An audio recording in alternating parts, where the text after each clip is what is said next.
बॉलिवूडमध्ये प्रसिद्ध असलेल्या शाहरुख खान चंद्रावरील जमिनीच्या तुकड्याचा मालक आहे.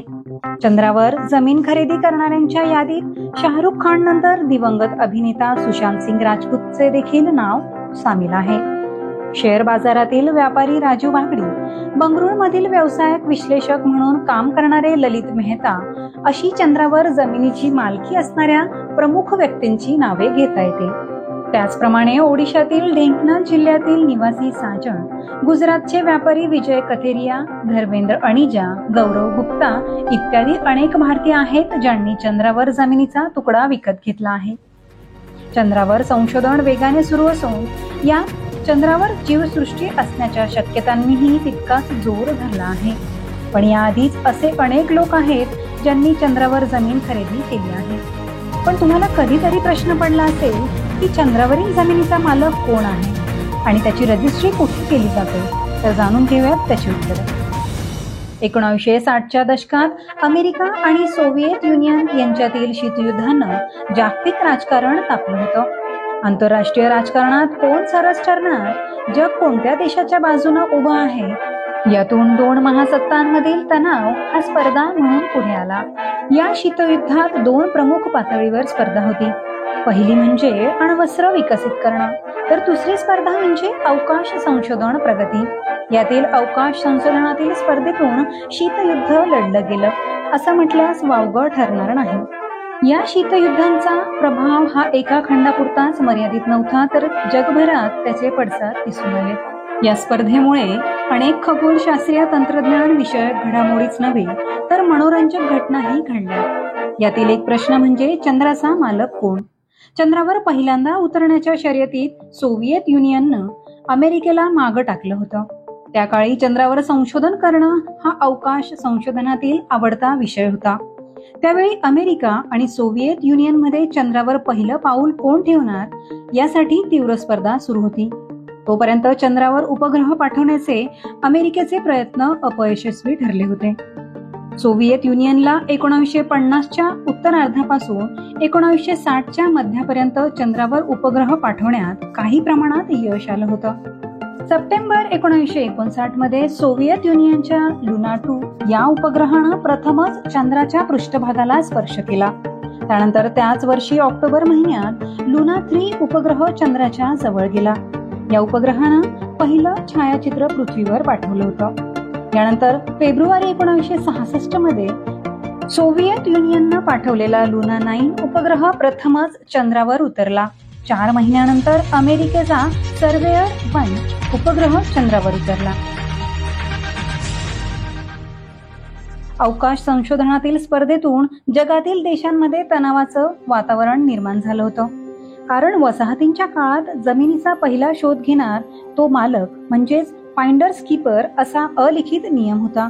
यातून चंद्रावर पहिल्यांदा उतरणाऱ्या सोव्हिएत युनियननं चंद्रावर आपला मालकी हक्क सांगितलं तर काय करावं याबद्दलची चिंता अमेरिकेला सतत लागून होती. त्यातून नवीन संकल्पना उदयास आली. नंतर ही संकल्पना कराराच्या रूपाने जगासमोर आली, ती म्हणजेच मून पॅक्ट. आता मून पॅक्ट म्हणजे नक्की काय, चला बघूयात. चंद्रावर कोणाचा हक्क ही समस्या सोडवण्यासाठी संयुक्त राष्ट्राने मून ट्रिटी नावाचा करार केला. यातील कलम 11 मधील पहिली 2 उपकलम या तहाचा आधार बनतात. या करारात एकूण 21 कलम आहेत. या कलमात असं म्हटलं गेलं आहे की चंद्र आणि त्याची नैसर्गिक संसाधन हा मानव जातीचा वारसा आहे. कोणताही देश चंद्रावर वसाहत करून तिथे सार्वभौमत्व प्रस्थापित करू शकत नाही. तसेच सार्वभौमत्वाच्या कोणत्याही दाव्याद्वारे, वापराद्वारे किंवा कोणत्याही मार्गाने चंद्रावर अधिकार सांगता येणार नाही. 1972 ते 1979 पर्यंत या करारावर बोलणी झाली आणि 1979 मध्ये न्यूयॉर्कमध्ये त्यावर स्वाक्षरी देखील करण्यात आली. कोणत्याही देशाचा किंवा व्यक्तीचा अंतराळात किंवा चंद्रावर किंवा इतर ग्रहांवर हक्क गाजवण्याचा अधिकार नाही.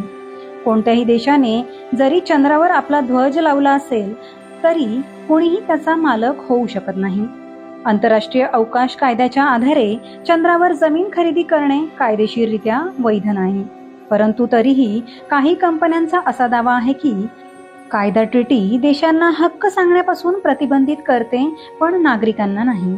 म्हणूनच वैयक्तिकरित्या कोणत्याही व्यक्ती कायदेशीररित्या चंद्रावर जमीन खरेदी करू शकते. चंद्रावर कदाचित दुसरे जग असेल, पण त्याची रजिस्ट्री पृथ्वीवरच केली जाते. lunarregistry.com चंद्रावर जमीन खरेदी करण्याची रजिस्ट्री करून घेते. पण या वेबसाईटने आपल्या FAQ सेक्शन्समध्ये स्पष्टपणे लिहिले आहे की ते चंद्रावरील जमिनीचे मालक नाहीत.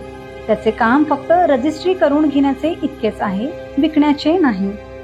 अशा प्रकारे चंद्रावरील जमीन नोंदणीकृत झाल्यास मालकी हक्कांबाबत कोणतीही व्यक्ती न्यायालयात प्रश्न उपस्थित करू शकते. पण अमेरिका, रशिया आणि चीन यांसारख्या उपग्रहातून चंद्रावर माणूस पाठवणाऱ्या देशांनी त्याला अद्याप मान्यता दिलेली नाहीये. आर्टेमिस चंद्रावर मानवाच्या प्रवासाचं पुढचं पाऊल. 1960 ते 70च्या दशकात मानव चंद्रावर गेल्यावर आता अमेरिका मानवाला पुन्हा चंद्रावर पाठवण्याचा प्रयत्न करीत आहे. त्यापैकी मुख्य म्हणजे अमेरिकेच्या नेतृत्वाखालील आंतरराष्ट्रीय प्रकल्प आर्टेमिस. हा प्रकल्प United states of America, Canada, Japan आणि युरोपातील अंतराळ संस्थांच्या कार्यानं राबवला जातोय. पहिला टप्पा म्हणजे 2022 मध्ये सुरू झालाय, तर दुसरा टप्पा 2024 मध्ये लॉन्च केला जाईल. चंद्रावर माणसाची वसाहत आणि मंगळावर पोहोचण्यासाठी लॉन्च पॅड म्हणून त्याचा वापर करणे हा त्याचा प्रमुख उद्देश आहे.